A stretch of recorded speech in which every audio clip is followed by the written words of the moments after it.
Potato में starch होता है, यानी आलू के अंदर नशास्ता होता है, ये हम सबको पता है।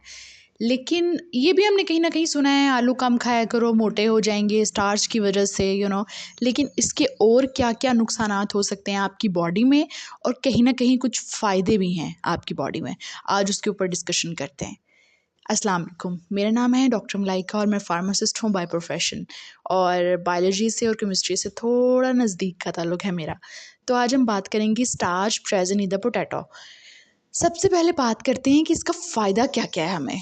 सबसे पहले तो एनर्जी सोर्स है, जैसे कि हमें पता है कि ये एक कॉम्प्लेक्स कार्बोहाइड्रेट है, टूट जाता है, हमें एनर्जी देता है, हमें शुगर देता है, ग्लूकोज देता है।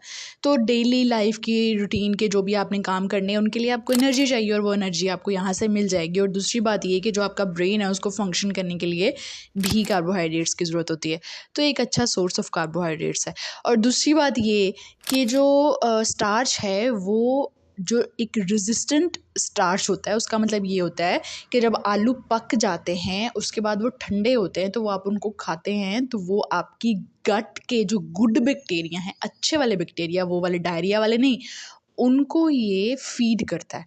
तो जो गुड बैक्टीरिया जो कि मतलब हेल्दी हैं उनको फीड करेगा, इसका मतलब उनकी ग्रोथ ठीक रहेगी, वो मरेंगे नहीं, और हमारी गट ठीक रहेगी। इसके अलावा ये कॉन्स्टिपेशन में अच्छा महसूस करवाएगा। इसके अलावा ये जो एक डाइजेशन को ओवरऑल ना ये इम्प्रूव करवाता है। जो रेजिस्टेंट ग्लूकोज होता है, रेजिस्टेंट स्टार्च होता है। अच्छा, रेजिस्टेंट स्टार्च जो है, जो कि पोटैटो से हमें मिलता है, आम सादा अल्फाज में अगर ये बात करें कि जो भी स्टार्च, यानी कि जो भी स्टार्च हमें मिलता है पोटैटो से, उसका कहीं ना कहीं ये भी फ़ायदा है कि वो मतलब आम जो ग्लूकोज हम लेते हैं, आम जो शुगर हम लेते हैं, जो इंस्टेंट शुगर, इंस्टेंट एनर्जी, उसकी निस्बत ये स्लोली रिलीज़ करता है ग्लूकोज को ब्लड के अंदर, जिसकी वजह से ये होता है कि आपका ब्लड शुगर लेवल एकदम से हाई नहीं हो जाएगा। ठीक है, और ये वो लोग जो कि डाइट पे हैं, या वो लोग जो कि डायबिटीज़ के पेशेंट हैं, उनको तसल्ली रहेगी कि भाई ठीक है, वो हमारा ग्लूकोज लेवल, हमारा शुगर लेवल एकदम से हाई नहीं हो जाएगा। तो ये भी एक फ़ायदा है। किसी सियाने ने कहा है कि excess of everything is bad. तो एक्सेस ऑफ, जैसे कि हमने ये भी देखा है कि ज़्यादा दूध पी लेने से भी आपको गुर्दे की पथरी हो सकती है, किडनी स्टोन्स हो सकते हैं। तो इसलिए आपने किसी भी चीज़ का ज़्यादा इस्तेमाल नहीं करना, चाहे वो जितनी भी फ़ायदेमंद हो, जहर बन जाएगी बॉडी में। तो स्टार्च का भी यही है कि ये अगर ज़्यादा आप यूज़ कर लें तो आपका ब्लड शुगर लेवल बढ़ा देगी। अब आपने कहना है कि अभी थोड़ी देर पहले तो आपने कहा है कि शुगर लेवल के लिए उतनी ख़तरनाक नहीं है ख़तरनाक, क्योंकि ये स्लोली ग्लूकोज को रिलीज़ करता है ब्लड में, लेकिन रिलीज़ तो करता है ना। खाते रहेंगे, सारा दिन खाएंगे, डेली खाएंगे, और जब आप मतलब डिफरेंट फॉर्म्स ऑफ पोटैटो आप खाते रहेंगे, तो फिर ज़ाहिर बात है फिर तो ग्लूकोज लेवल बढ़ेगा ना। फिर कल को मसले हो सकते हैं, ख़ासतौर पर डायबिटीज़ के पेशेंट्स को, कि उनका ग्लूकोज लेवल, उनका शुगर लेवल कंट्रोल में ही नहीं आ रहा।